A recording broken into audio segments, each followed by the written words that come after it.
අයිබෝවන් අපේ ගෙදර කුකින් YouTube channel එකට අදත් ඕගොල්ලන්ව ආදරෙන් පිළිගන්නවා. අද මම ඕගොල්ලොත් එක්ක හදන්න යන්නේ ගෙමත්. මේ ගෙමත් ගොඩක්ම ජනප්‍රිය මැද ප්‍රදිග රටවල. ගෙමත් හදන ක්‍රම කීපයක්ම තියෙනවා. අද මම ඕගොල්ලොත් එක්ක හදන්න යන්නේ ක්‍රිස්පි වලට ගෙමත් එකක්. එහෙනම් අපි බලමු මේ ගෙමත් එක හදන්න මොනවද අපිට ඕන කරන්න කියලා. වීඩියෝ එකට යන්න කලින් මතක් කරනවා ඔයගොල්ලෝ තාමත් මගේ channel එක subscribe කරලා නැත්නම් දැම්ම subscribe කරන්න. අපේ මේ ගේමත් එක හදන්න ඕන කරන ද්‍රව්‍යයන් වල ප්‍රමාණයෙන් මම මේ වීඩියෝ එකට පහලින් දාලා තියෙනවා ඔයගොල්ලෝ බලන්න. අපිට පිටි ඕන කරනවා වතුර, corn flour, baking powder, yeast ඕන කරනවා, තෙල්, සෆරාන්. අපි සෆරාන් ටිකක් දානවා. මේක දැම්මොත් හොඳයි. මේක නැහැයි කියලා මේක හදන්න බැරි කමකුත් නැහැ.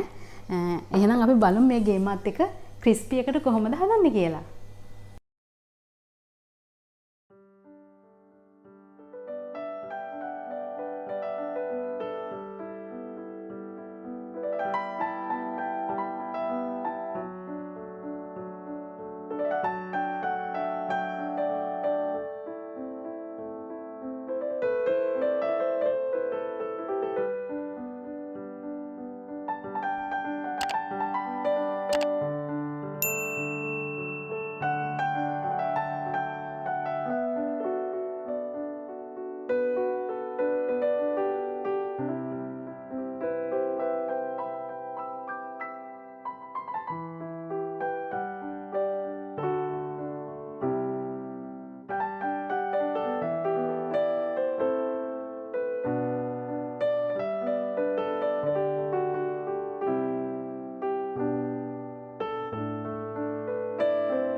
මෙන්න මේ විදිහට තමයි අපේ ගේමත් එක හදාගත්තාම තියෙන්නේ. මේ ගේමත් එක ක්‍රිස්පි එකට තියෙන්නේ.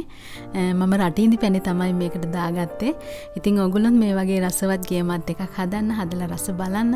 අනිවාර්යෙන්ම අපිට කියලාත් එවන්න, යාළුවෝ එක්ක ෂෙයා කරන්න. ඔයගොල්ලෝ තාමත් මගේ channel එක subscribe කරලා නැත්නම් subscribe කරන්න, bell icon එකත් click කරන්න. එහෙනම් මේ වගේ රසවත් වීඩියෝ එකකින් අපි ඉක්මනින්ම හමු වෙමු. ඔයගලන්ට සුබ දවසක්.